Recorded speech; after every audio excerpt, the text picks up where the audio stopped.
Reserve Bank has kept the cash rate on hold as expected at the record low of 0.1% for a ninth straight meeting. For more on this, I'm joined by Ed Boyd from outside the RBA headquarters. And Ed, the cash rate on hold as usual, but it has reversed its policy tapering decision. Talk us through that.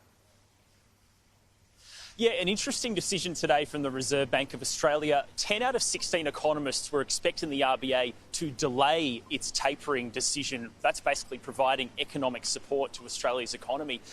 The bank was buying $5 billion government bonds per week and said a couple of months ago it was going to step that down to $4 billion a week from September.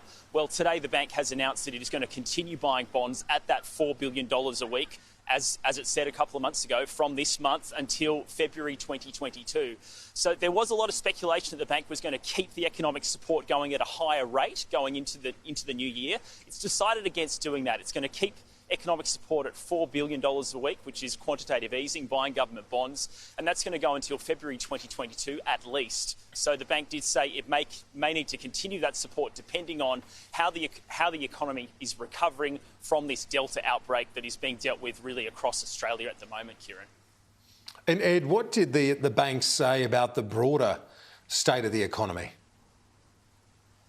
Look, the bank talked about the June quarter economic numbers being better than expected, with 0.7% growth in the quarter and almost 10% growth for the year to June 30. It said that Delta has delayed, not derailed, Australia's economic recovery. They are expecting a sharp contraction in economic growth in the September quarter due to the lockdowns in both Sydney and Melbourne. However, they believe the economy is going to start recovering again gradually in the December quarter and then be back on its pre-COVID recovery path by about June next year. So we're on a bit of a hiccup at the moment. It's a speed bump in the economy, but the RBA is very confident that signs are there for strong economic growth coming through next year. They say unemployment, however, is going to start to tick up over the next couple of months due to the lockdowns, but that will be reversed in the new year once the economy gets back on track and the vaccination program really gets above that 70 to 80% rate and the economy is back